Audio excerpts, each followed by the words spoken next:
శ్రీ విఘ్నేశాయ నమః, శ్రీరామాయ నమః, శ్రీ హనుమతే నమః. భక్తి ప్రేక్షకులకు స్వాగతం. మనం కార్యసిద్ధిలో ఉన్నాం. ఈరోజు మాఘబహుళ అమావాస్య, కేతుగ్రస్త సూర్యోపరాగం. సూర్యగ్రహణము అమావాస్య నాడు జరుగుతుంది, చంద్రగ్రహణం పౌర్ణమి నాడు జరుగుతుంది. రాహుకేతువులలో ఈరోజు కేతువు సూర్యగ్రహణం చేసేటటువంటి రోజు. ఈ సూర్యగ్రహణానికి పెద్దలు కొన్ని నియమాలు చెప్పారు.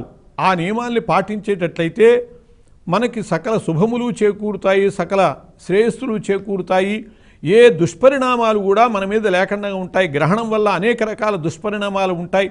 అలాంటివి లేకుండా ఉండాలి అంటే పెద్దలు చెప్పినటువంటి నియమాల్ని మనం పాటించాలి. ముఖ్యంగా ఈ రోజున గ్రహణము ఉదయము 5:40 ఆ ప్రాంతాల్లోనే వస్తుంది.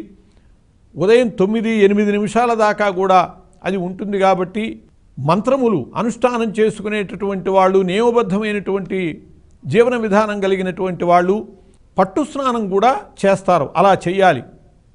మంత్రాలకి సిద్ధి కలగాలి అంటే మంత్రము గ్రహణ సమయంలో చేసుకోకపోయేటట్లయితే అది అశుచి అవుతుంది. కాబట్టి గ్రహణ శుద్ధి చేసుకోవాలి.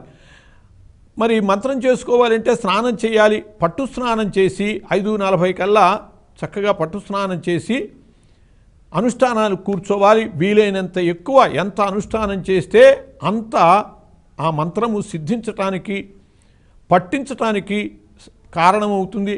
అలా చేసి 9-8 నిమిషాలకి విడుపు స్నానం చేయాలి.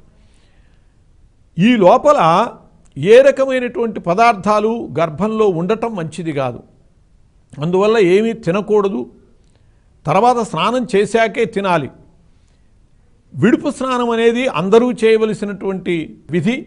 అలాగే ఇళ్ళన్నీ బాగు చేసుకోవటము, దేవాలయాలు కడుక్కోవటము, ఇవన్నీ కూడా చాలా శుభ్రం చేసుకోవాలి గ్రహణం తర్వాత. ఎందుకు అంటే వెనక మన వాళ్ళు చెబితే సమాజం నమ్మేది కాదు.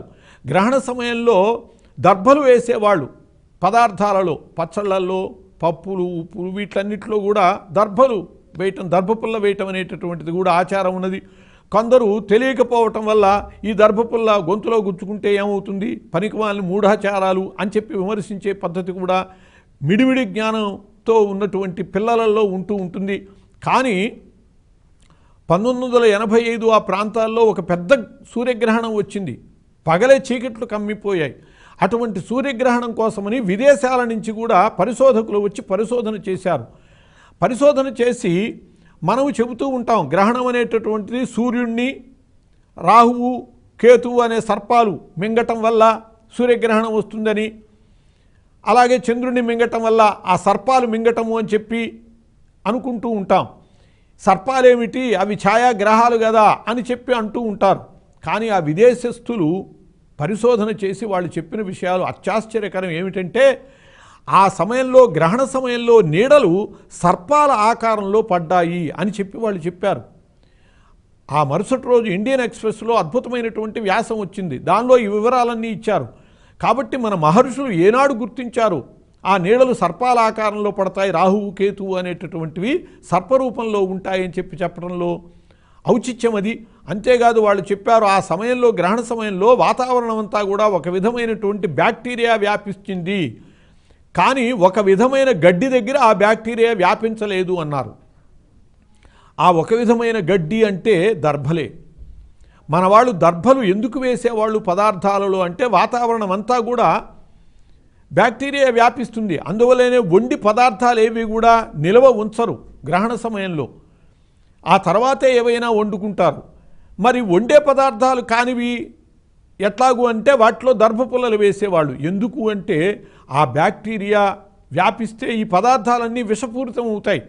దర్భపుల్ల వేస్తే అవి విషపూరితం కాకుండా ఉంటాయి. సైంటిస్టులు చెప్పినటువంటి, విజ్ఞాన శాస్త్రం చెప్పిన విషయం. కాబట్టి మనము దీన్ని అంగీకరించి తీరాలి. మనం కూడా ఇప్పటి నుంచైనా పదార్థాలన్నింటిలో దర్భపుల్ల వేయటము, ఆహారం తీసుకోకుండా ఉండటము, గర్భిణులు జాగ్రత్తగా ఉండటము, పట్టు స్నానము, విడుపు స్నానం, ముఖ్యంగా విడుపు స్నానం బిళ్ళపాపలతో సహా అందరూ చేయటము, ఇళ్ళు కడుక్కోవటము, విష పదార్థాలు మన మీద సోక్కండగా ఉండటం కోసమని ఈ జాగ్రత్తలు పడి గ్రహణ సమయాల్లో ఉన్నటువంటి నియమాల ద్వారా మనం ఆధ్యాత్మికమైనటువంటి ప్రయోజనాల్ని, ఆది భౌతికమైనటువంటి ప్రయోజనాల్ని కూడా సాధించుకోవాలి. స్వస్తి.